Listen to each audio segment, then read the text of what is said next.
가운데 오신 여러분 환영하고 축복합니다. 이 시간 예배에 앞서서 우리 마음을 모두어서 주께 엎드려 함께 찬양하면서 우리 예배를 준비하도록 하겠습니다.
마지막 주이자 종교개혁 주일로 우리 강원교회 주일 예배를 하나님 앞에 드리시겠습니다. 다 함께 묵도하시겠습니다.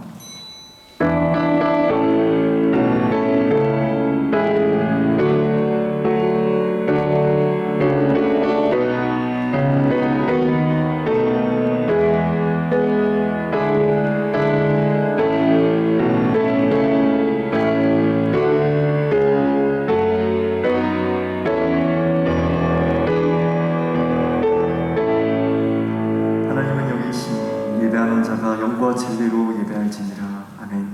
사랑과 능력의 하나님 아버지 감사합니다. 추수의 계절 영육간의 풍성한 은혜를 더해 주시기를 사모합니다.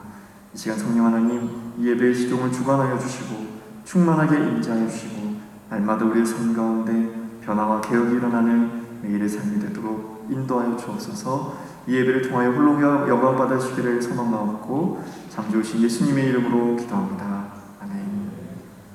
시간 우리 사도신경 우리 신앙을 고백하도록 하겠습니다.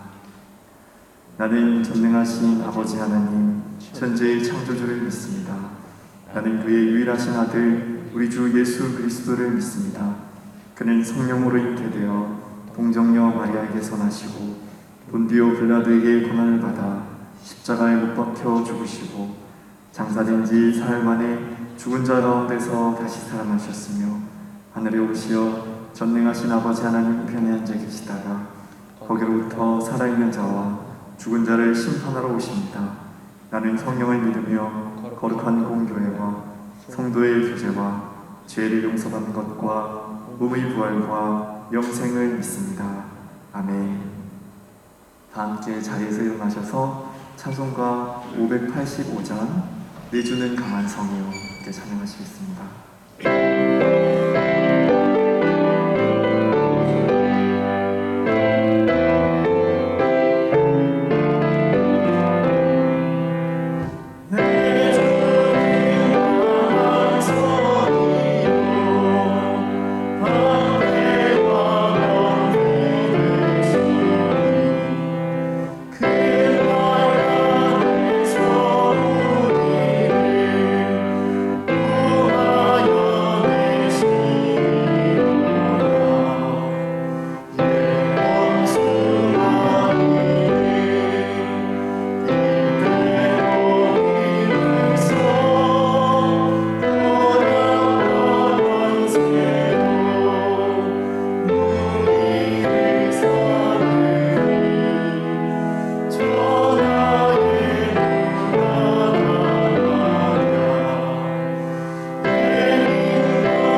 일단 교동문 104번 종교개혁주일 같이 교독하도록 하겠습니다. 나의 힘이신 여호와여, 내가 주를 사랑하나이다. 여호와는 나의 반석이시오, 나의 요새시오, 나를 건지시니시오. 나의 하나님이시오, 내가 그 안에 피할 나의 다이시오, 나의 방패시오. 나의 구원의 뿌리시오, 나의 산성이시오. 예수께서 이르시되 오히려 하나님의 말씀을 듣고 지키는 자가 복이 있느니라 하시니라. 내가 복음을 부끄러워하지 아니하노니 이 복음은 모든 믿는 자에게 구원을 주시는 하나님의 능력이 되니라. 먼저 유대인에게 그리고 할라인에게다. 복음에는 하나님의 의가 나타나서 믿음으로 믿음에 이르게 하나니, 기록된 바 오직 의인은 믿음으로 말미암아 살리라 함과 같으니라. 너희가 내 말에 거하면 참으로 내 제자가 되고 진리를 알지니 진리가 너희를 제자로 하리라. 우리 주 예수 그리스도로 말미암아 우리에게 승리를 주시는 하나님께 감사하노니, 그러므로 내 사랑하는 형제들아, 건실하여 흔들리지 말고 다 같이 읽겠습니다. 항상 주의 일에 더욱 힘쓰는 자들이 되라.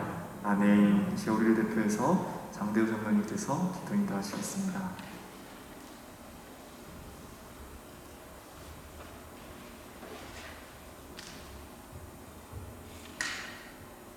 창조하신 하나님 아버지, 10월의 마지막 주의 날 주님의 성전에 모여 저희의 정성과 마음을 다하여 하나님 아버지께 찬양과 기도로 감사의 예배를 드립니다. 기쁨으로 받아주시옵소서. 이 시간 저희가 하나님께 받은 모든 은혜에 감사드리오니 이 시간 머리 숙인 모두에게 신령한 은혜를 내려 주옵소서. 성령님께서 이 예배 중에 저희에게 임재하여 저희를 만나주시고 저희들이 예배를 통하여 연합되고 더욱 주님께 영광된 삶을 살아갈 수 있도록 인도하여 주옵소서. 주님, 저희는 죄인입니다. 세상 이것을 탐하고 시기하고 이웃을 사랑하지 못했음을 고백합니다. 특히 하나님께 가까이 하지 못했습니다. 주님, 저희의 죄를 용서하여 주옵소서. 저희에게 죄와 사망의 법에서 해방시켜 주신 그 크신 은혜를 입고 살았음을 고백합니다. 성령 하나님, 저희의 무죄를 용서하여 주옵소서. 성령님께서 주신 믿음으로 말미암아 예배 자리에 모인 택함받은 주의 자녀들에게 생명과 평안을 주옵소서. 능력의 주님, 코로나로 인하여 모두가 힘든 시기를 보내고 있습니다. 넘어지기 쉽고 쓰러지기 쉬운 때 십자가의 믿음으로 승리하는 저희들이 되게 인도하여 주옵소서.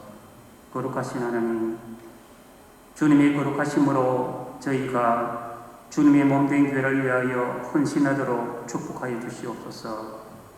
비록 코로나로 인하여 많은 제약이 있었지만 하루속히 예배가 회복되고 저희들이 기쁜 마음으로 주님의 몸된 교회를 위하여 헌신하고 서로 교제하며 사랑 나누고 주님의 사랑을 세상에 널리 전할 수 있는 저희들이 될 수 있도록 축복하여 주옵소서.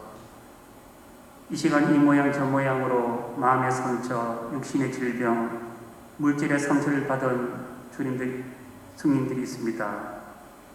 상처받고 고통받는 심령들에게 치유의 은혜를 내려 주옵소서. 저희를 소망의 날로 새롭게 하여 주시어 하나님이 원하시고 기쁘게 하는 삶이 되게 인도하여 주옵소서. 교회를 위해 수고하는 손길마다 복을 허락하여 주시고 아버지께 영광 돌리게 하시고 일하는 모든 사람에게 은혜 내려 주옵소서. 이 시간 단위에 서신 목사님을 능력의 팔로 붙드시고 주님의 권세 있는 말씀을 선포케 하시고 주의 은혜를 사모하는 저희 모두가 주님의 임재하심을 체험하는 놀라운 시간 되게 하옵소서. 해외에 있는 선교사님 가정 위에도 함께하여 주옵시고 늘 그 가정과 하시는 사비에 위로와 평강을 내려 주옵소서. 이제 올해도 남은 2개월을 잘 마무리하고 삶 속에 감사가 넘치는 삶이 되게 하옵소서. 저희를 죄에서 살리신 예수님의 이름으로 기도드렸습니다. 아멘.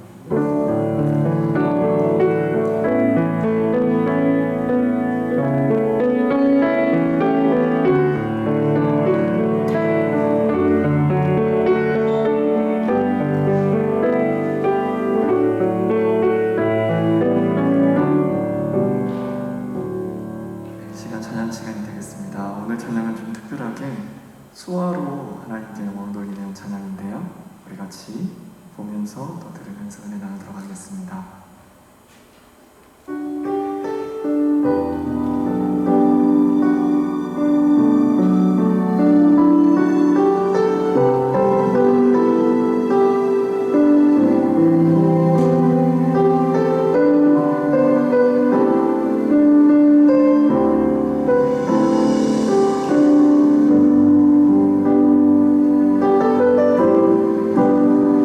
나의 주님께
좋겠는데요. 멀리 계시지만 눈인사로도 괜찮으니까요.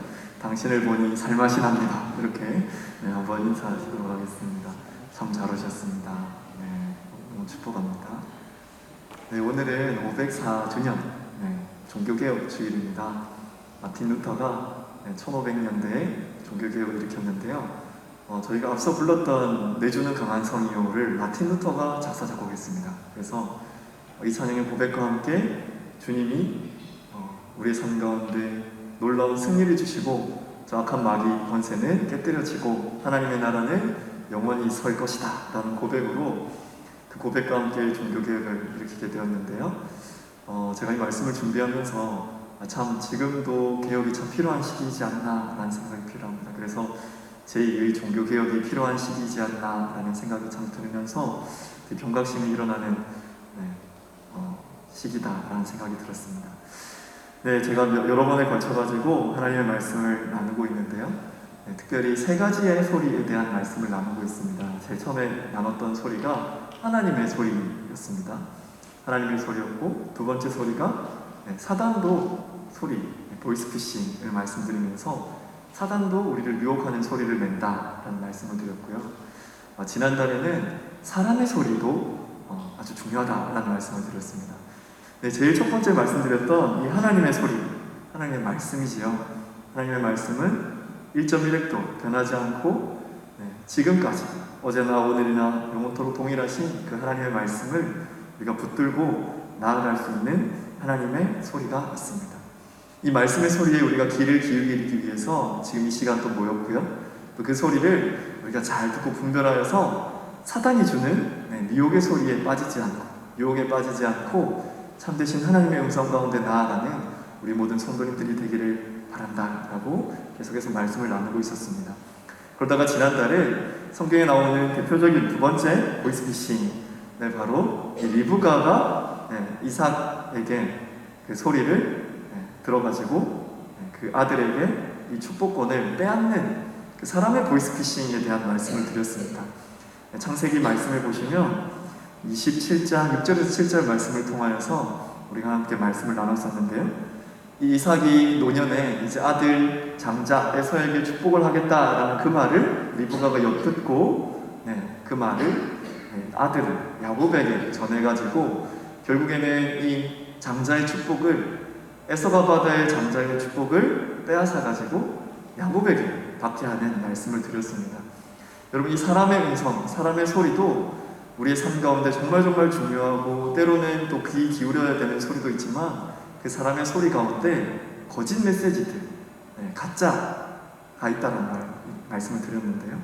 이러한 가짜들, 진짜들 어떻게 분별해야 되느냐, 또 이 가짜의 말들이 또한 이렇게 하나님의 뜻 가운데 쓰임을 받는 일들이 있더라고요. 그래서 제가 말씀을 쭉 찬찬히 보면서 왜 리브가가 이러한 거짓말을 하게 되었고 또 이 거짓말이 어떻게 통해가지고 하나님의 축복의 말씀을 이렇게 빼앗아가지고 이렇게 리브가가 야곱에게 복을 주게끔 이렇게 리브가가 가운데서 조정을 했는가, 이런 말씀을 마음이 참 들었습니다.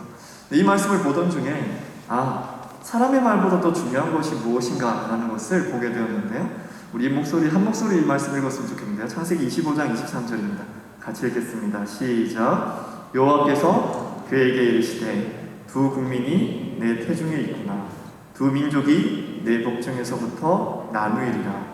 이 족속이 저 족속보다 강하겠고 큰 자가 어린 자를 섬기리라 하셨더라. 아멘. 여러분, 이 리브가가 이 두 아이를 낳았을 때에 하나님께서 이러한 말씀을 하셨습니다. 큰 자가 작은 자를 섬기게 될 것이다. 그리고 로마서 말씀에 보면 기록된 바 내가 야곱은 사랑하고 에서는 미워하였다 하신 것과 같으니라.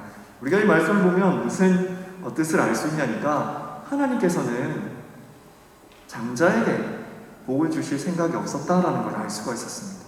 이 말씀을 기억했던 리브가가 했던 거짓말이 결국에는 하나님의 뜻을 이루는 일이 된다는 것을 우리가 볼 수 있습니다. 우리가 정직하게 살아야 되고 거짓말을 하지 않아야 되지만 하나님께서 때때로는 이 거짓말을 통해서도 하나님의 뜻을 이룬다는 사실을 우리가 볼 수 있습니다.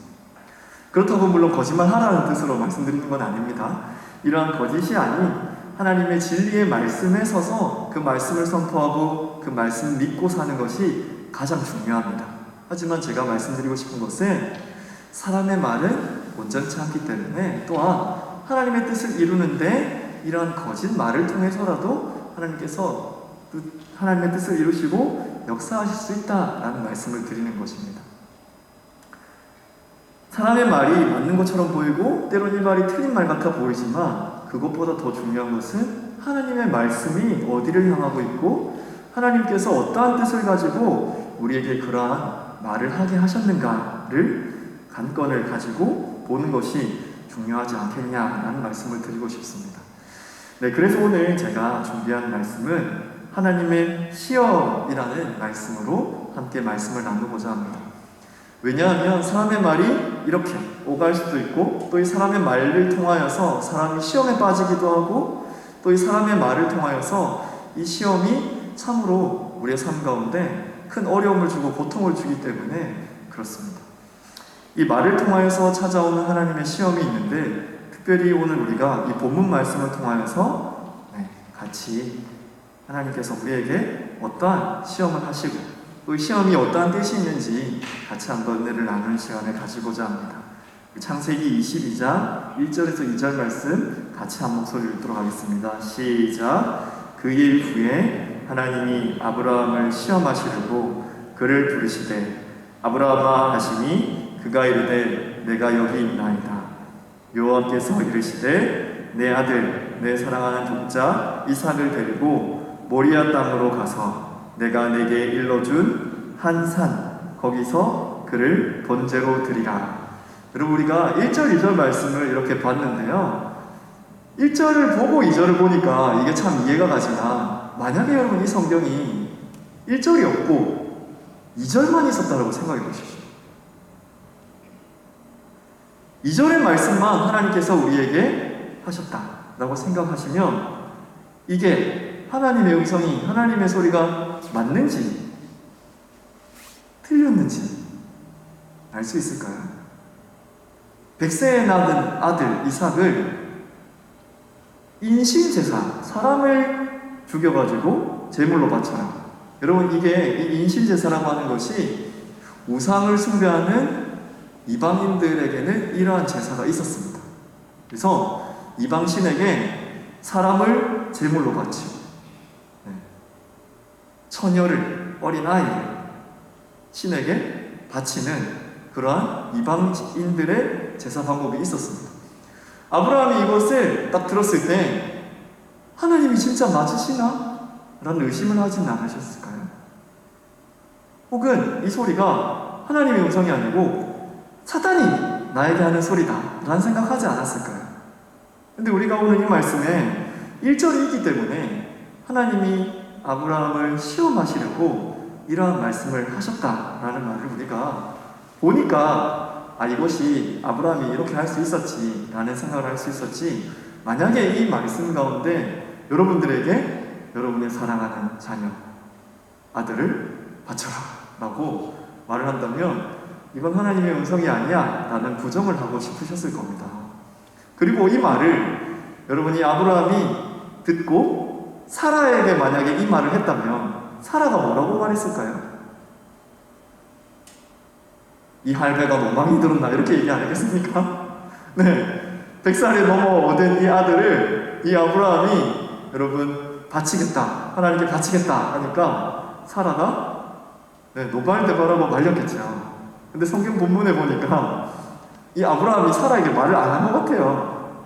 그냥 이삭에게 우리가 하나님께 예배하러 가자 이렇게 떠나지 않았을까? 이렇게 보는 분들이 많이 있으시더라고요.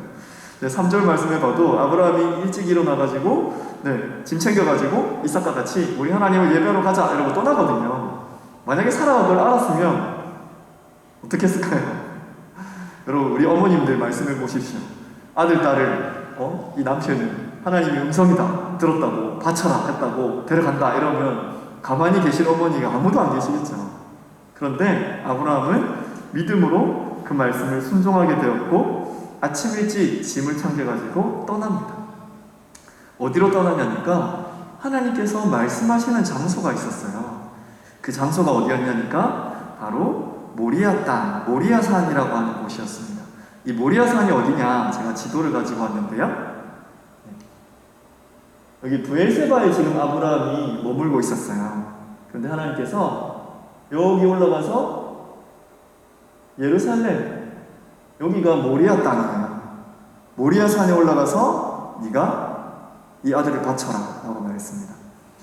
여러분, 이 모리아산이 바로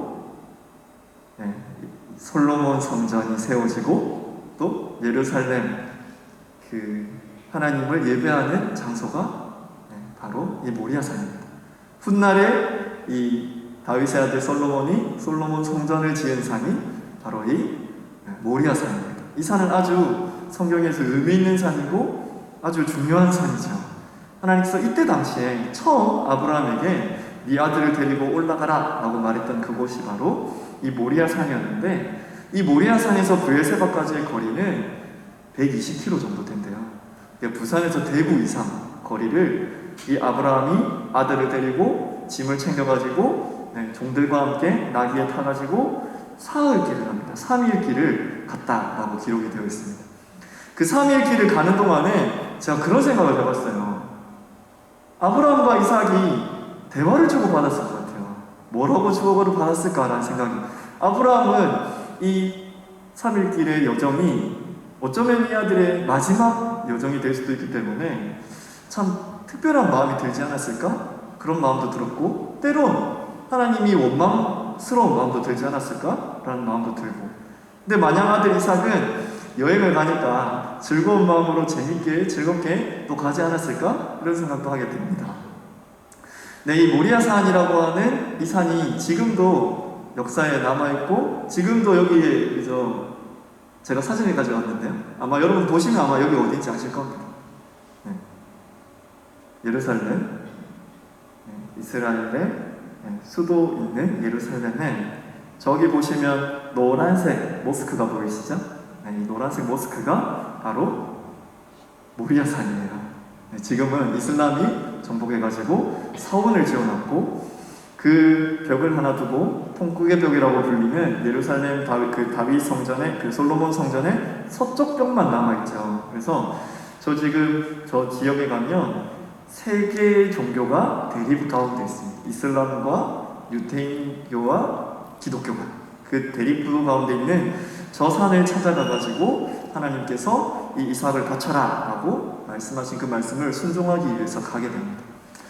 네, 이 산에 도착해가지고 아브라함이 두 종들, 다른 종들에게는 너희는 여기서 기다리고 있어라. 내가 이삭 아들과 함께 예배를 드리고 올 테니까 너희는 여기 있어라 하고 이삭과 함께 등반이 시작됩니다. 이 모리아산이 그렇게 높은 산은 아니었는데요.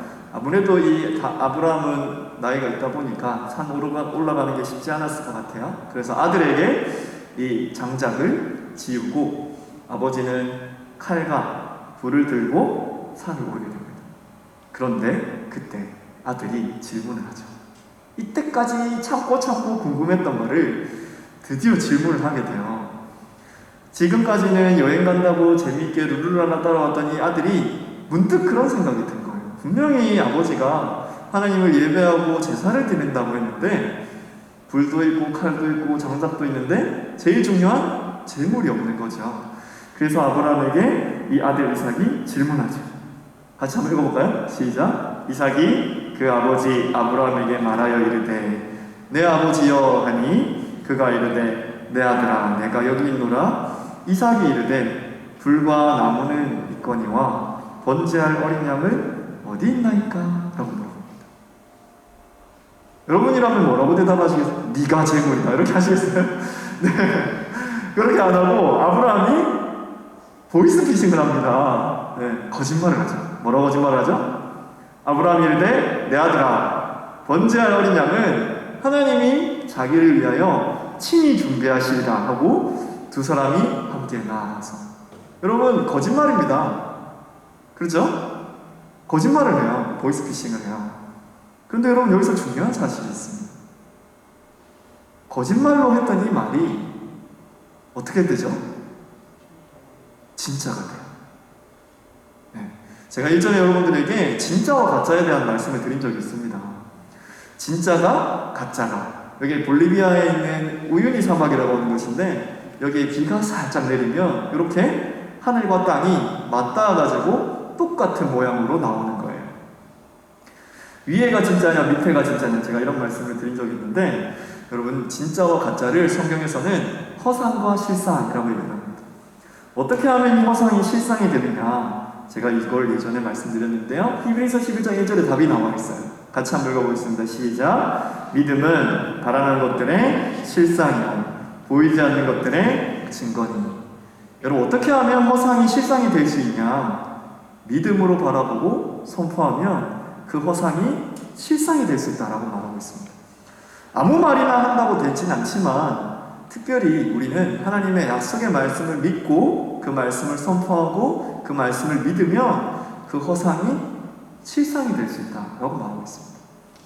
여러분, 이 아브라함이 던졌던 이 말이 사실은 거짓말이었지만 그 거짓이 하나님의 약속의 말씀을 믿고 하나님께서 분명히 이 아들을 바치라고 했기 때문에 내가 바치겠다라고 말씀을 드렸고 그렇게 행동하겠지만, 내가 죽였다 손치더라도 하나님이 살려주시든지 아니면 어떠한 방법을 써서라도 하나님은 나에게 이 시험을 나를 넘어뜨리려고 주시는 시험이 아니라 나를 복주려는 시험이다 라는 믿음이 있었던 것 같아요. 왜냐하면 창세기 22장 5절 말씀에 종들을 두고 떠날 때 이렇게 얘기를 하죠. 같이 읽어보겠습니다. 시작. 이에 아브라함이 종들에게 이르되 너희는 나귀와 함께 여기서 기다리라. 내가 아이와 함께 저기 가서 예배하고 우리가 너희에게로 돌아오리라 하고, 원어에 보시면 같이 갔다가 같이 오겠다라는 말로 쓰여져 있습니다. 아브라함은 믿었던 것이죠. 분명히 하나님께서 이 아들을 바치라고 했지만 내가 설령 죽인다 손치더라도 하나님이 이 아들을 살려서라도 나를 데리고 이 종들에게 같이 돌아올 거다라는 믿음의 고백을 하게 됩니다. 여러분, 욥기의 말씀을 보시면 너무나도 여러분 잘 아시는 말씀이죠. 제가 그 보이스피싱 당하고 그 주일날 목사님께서 하신 말씀이었어요. 주신 자도 여호와시고 취하신 자도 여호와시다 라는 말씀을 제가 그날 보이스피싱 당하고 온 그 주에 목사님께서 이 말씀을 하셨거든요. 여러분, 우리에게 믿음이 있어야 됩니다. 주신 분도 하나님이시고 가져가시는 분도 하나님이시기 때문에 주셨다면 책임지실 것이고 가져가셨다면 또 그 가져가신 거에 대한 책임을 지시고 우리에게 복을 주실 거다라는 믿음으로 나아가시는 저와 여러분들에게 주님의 이름으로 축복합니다. 네, 이 보이스피싱으로 얘기했던 이 아브라함의 고백이 결국에는 이 믿음의 고백대로 하나님께서 예비하신 양이 있었던 거죠. 재물이 있었던 거죠. 그래서 그 순양을 대신해서 아브라함이 바치게 됩니다. 여러분, 우리가 살아간 날 동안에 참으로 이러한 믿음의 고백을 하는 우리 모든 감명교회 성도님들 되기를 주님의 이름으로 축복합니다.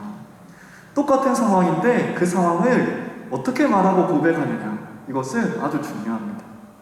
이제 고3 수능이 얼마 남지 않았습니다. 수능 시험을 준비하던 어떤 학생이 펜을 떨어뜨린 거예요. 펜을 딱 떨어뜨리니까 이 친구가 갑자기 표정이 어두워지는 겁니다. 그 옆에 친구가 너 왜 그래? 이러니까 나 펜을 떨어뜨렸어. 대학에서 떨어질 거 이러는 거예요. 말도 안 되는 일이죠. 그런데 그 옆에 친구가 뭐라 그러냐니까 야, 잘 봐 이러더니 펜을 딱 떨어뜨리더니 펜이 바닥에 붙었네? 이렇게 얘기했어요. 넌 대학에 붙을 거야 라고 얘기했어요. 여러분, 똑같은 상황인데 그걸 어떻게 바라보느냐에 따라서 전혀 다른 상황이 펼쳐질 수 있습니다. 우리가 언어에 양면성이 있다라고 얘기를 하는데 한 면으로는 이러한 뜻을 가지고 있지만 또 다른 면으로는 또 다른 말을 가지고 있죠. 뭐 대표적인 말들이 목욕탕에 그저 따뜻한 물에 어르신들이 들어갈 때 뭐라 그럽니까? 아이고 시원하다 이렇게 하고 들어가세요, 그죠? 그러니까 그 말을 듣고 이 손자가 확 뛰어들었는데 아 뜨거워 뛰어나거든요. 그러니까 이게 시원하다는 말이 그런 뜻은 아니잖아요. 몸이 개운하고 풀린다 이런 의미로 말을 했는데 이 손주는 고지고대로 시원하다고 하니까 찬물이구나 생각을 하고 뛰어들었는데, 이 언어의 양면성, 이 말의 이중성이 있습니다. 이 상황에서도 마찬가지입니다. 여러분, 모든 상황들이 올 때마다 이 면에 음이 있고 양이 있고 흑이 있고 백이 있습니다. 그런데 이것들을 우리가 바라볼 때에 믿음으로 바라보고 믿음으로 고백하는 것이 얼마나 중요한지 모릅니다. 네, 이 세상은 두 가지 흐름으로 쭉 가고 있습니다. 그게 하나님이 있다라고 얘기를 하는 헤브라이즘, 신본주의, 그리고 또 다른 면은 인본주의, 하나님이 없다라고 얘기하는 인본주의입니다. 네, 이 신본주의와 인본주의의 차이는 이 인본주의는 사람의 행복을 우리가 추구하고 뭔가를 채우고 뭔가를 없애고 했을 때 행복이 온다라고 얘기를 하는데, 이 헤브라이즘, 신본주의에서 얘기하는 이 행복은 하나님이 주시는 축복입니다. 하나님이 복을 주셔야지 우리가 복을 누리고 행복해지는 것이지, 인간적으로 우리가 뭔가를 가지고 뭔가를 잃고 했을 때 행복이 주어지지 않는다라고 말씀하고 있습니다. 이 두 가지의 큰 흐름과 사상 속에서 우리가 얘기를 할 때 신본주의는 절대주의고 인본주의는 상대주의다라는 얘기를 합니다. 트롤리 딜레마라는 것이 있어요. 이게 뭐냐니까, 이 트롤리가 전차가 이렇게 쭉 오는데 두 길이 나뉘어지는 거예요. 근데 한쪽 길로 가면 5명의 사람이 사고를 당해서 죽게 되고, 다른 쪽으로 가면 이 다리에 있는 사람이 이 사람을 밀어가지고 떨어뜨리면 5명이 죽지 않고 한 사람만 죽게 되는 거예요. 그러니까 여러분들이 여기서 선택을 하라라고 얘기를 합니다. 1명을 죽일 거냐, 5명을 죽일 거냐. 이게 딜레마라고 그러거든요. 그래서 1명을 죽여도 죽는 거고 5명을 죽여도 죽는 건데 어떻게 할 거냐라고 얘기를 하는 거예요. 네, 여기서 얘기할 때 이 헬레니즘, 인본주의에서는 뭐라고 얘기하냐니까, 이건 상대적이다. 1명을 죽이는 것이 맞을 수도 있고 5명을 죽이는 것이 맞을 수도 있다라고 얘기를 해요.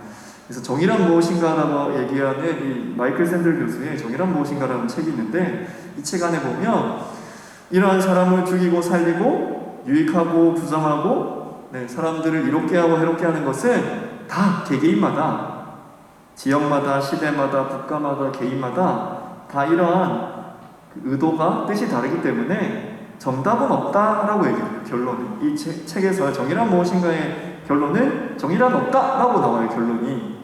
그러니까 이 사람이 귀에 걸면 귀걸이고 저 사람이 코에 걸면 코걸이지, 이것이 맞지 않다라는 것을 이 인본주의, 이 상대주의에서는 가르쳐주지 않아요. 그런데 우리는 뭐죠? 우리는 답이 있습니다. 어떠한 답이 있죠? 아까 전에 그 트롤리가 올 때 사람을 밀어가지고 1명을 죽일 거냐 5명을 칠 거냐, 이러한 답에서 우리 성경에서는 뭐라고 말씀하고 있죠? 내가 거기에 뛰어들고 막는 거예요. 절대적인 하나님의 말씀에서는 이렇게 말씀하고 있습니다. 같이 한번 읽어볼까요? 시작. 자기 아들을 아끼지 아니하시고 우리 모든 사람을 위하여 내주시니까 어찌 그 아들과 함께 모든 것을 우리에게 주시지 아니하겠느냐. 여러분, 절대 진리인 하나님의 말씀에서는 이 온 인류를 구원하기 위해서 하나님 자신이신 아들 예수님을 내가 너희를 위해서 보내겠다라는 절대 진리의 답을 알려주고 계세요. 이 세상에서는 이것이 답이다, 저것이 답이다, 이렇게 이것도 답이 될 수도 있고 저것도 답이 될 수 있다라고 얘기를 하지만, 하나님의 말씀에서는 분명한 답이 있고 분명한 기준이 있습니다. 그것이 바로 하나님의 말씀이고, 이러한 시험들이 왔을 때 그럼 우리가 어떻게 해야 되느냐, 바로 하나님의 말씀 앞에 나아가야 된다는 것이지요. 22장 1절에 이 시험이 있었습니다. 그런데 이 시험의 목적 뭐였습니까? 바로 내가 너를 채우고 공급해주는 여호와 일의 하나님이다 라는 사실을 알려주기 위한 시험의 뜻이 있었습니다.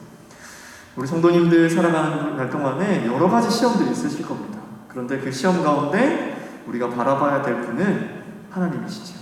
그리고 그 시험의 뜻과 목적은 우리를 해하려고 하시는 것이 아니라 우리에게 복 주시고 내가 너의 하나님이고 내가 너의 아버지다 라는 사실을 알려주기 위해서 이 시험을 준비하시고 이 시험을 치르게 하신다라는 것을 우리가 보고 알 수 있습니다.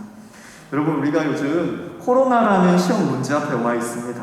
코로나라고 하는 이 시험이 우리나라뿐만 아니라 전 인류적으로 이 코로나라는 시험이 왔는데요. 저는 이 시험이 딱 떨어졌을 때 그런 마음이 들었어요.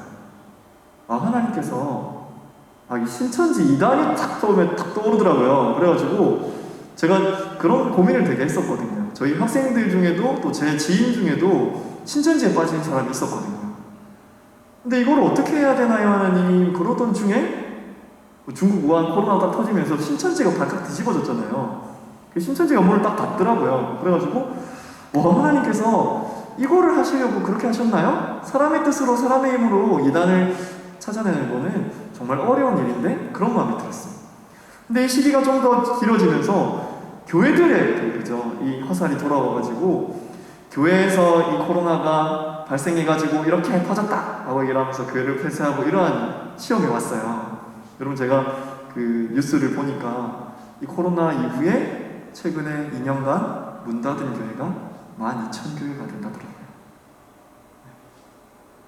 그러면서 어떤 마음이 드냐니까, 하나님 어떻게 이 코로나로 인해서 이렇게 교회가 문을 닫고 어려움에 빠지나요? 그런데 제 마음 가운데 이것은 나의 시험이다. 시험은 망하게 하고 없애려는 것이 아니라 더 강하게 하고 잘되게 하기 위한 나의 뜻이다 라는 마음을 주시더라고요. 그래서 문 닫은 교회들도 있고 아직까지 있는 교회들이 있고, 이제는 코로나가 완화되어가지고 새로운 방역 조치를 취해가지고 위드 코로나 시대를 펼친다고 하는데 경각심을 가지게 되었습니다. 하나님, 교회가 폐쇄되고 닫혔을 때 난 어떻게 예배해야 될까요? 그리고 나는 하나님 앞에 이러한 시험이 왔을 때 어떻게 믿음으로 고백하고 반응해야 될까요? 우리 모든 성도님들, 이러한 시험은 언제든지 올 수 있습니다. 그런데 이 시험의 뜻과 목적은 분명히 우리에게 복을 주시기 위한 하나님의 과정이고 뜻이다 라는 믿음으로 나아가는 저와 모든 우리 성도님들 되기를 주님의 이름으로 축복합니다. 아멘이십니까? 우리 기도하고 마치도록 하겠습니다. 참 좋으신 하나님 아버지, 감사합니다. 우리를 시험하시기 위한 시험이 아니라 우리를 살리고 또 하나님의 영광을 드러내기 위한 이 축복의 도구임을 깨닫게 해주시고, 또 이 시험을 한결같이 우리와 함께 받으시는 예수님을 믿음으로 그 여호와 이레에 채우시고 공급하시는 하나님의 은혜를 더 경험하는 우리 모든 성도님들 되도록 은혜를 베풀어 주옵소서.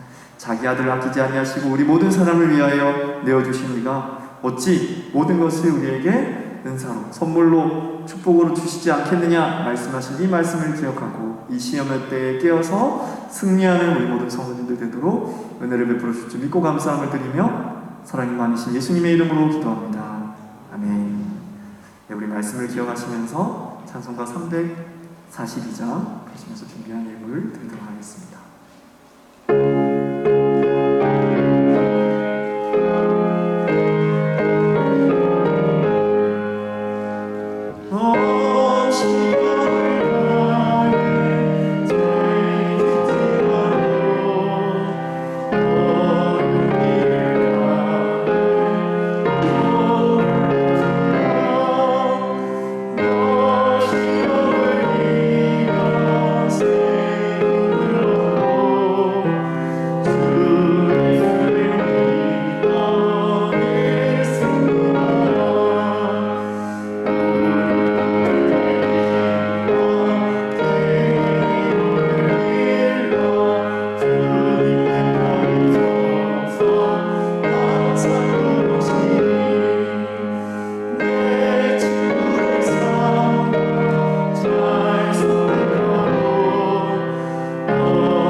감사합니다.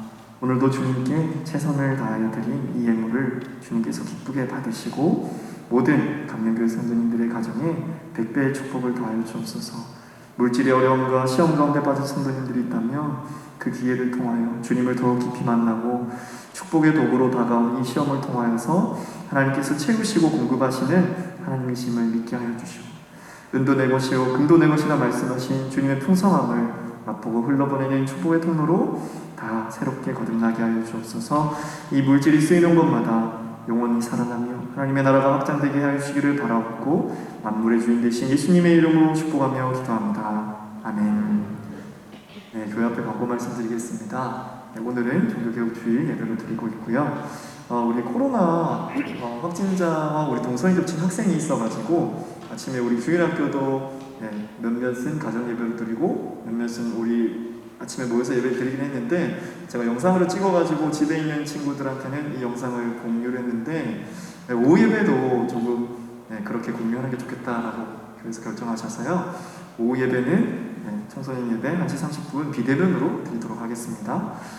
네, 계속해서 우리 코로나로 인하여서 참 어려운 가운데 있지만 이 시험의 때를 잘 견뎌서 우리가 응과 같이 적응과 같이 승분과 같이 하나님께 나아가는 우리 모든 감명교회 성도님들 되기를 축복합니다. 오늘도 나가실 때 교회에서 준비한 떡 챙겨 나가시면 될 것 같고요. 우리 다음 주도 강건하게 만나기를 소망합니다. 우리 시간 다 함께 자리에서 일어나셔서 앞뒤좌우로 경례하시고요. 사도행전 53장 3절 우리 찬양하고 축도로 예배를 마치도록 하겠습니다.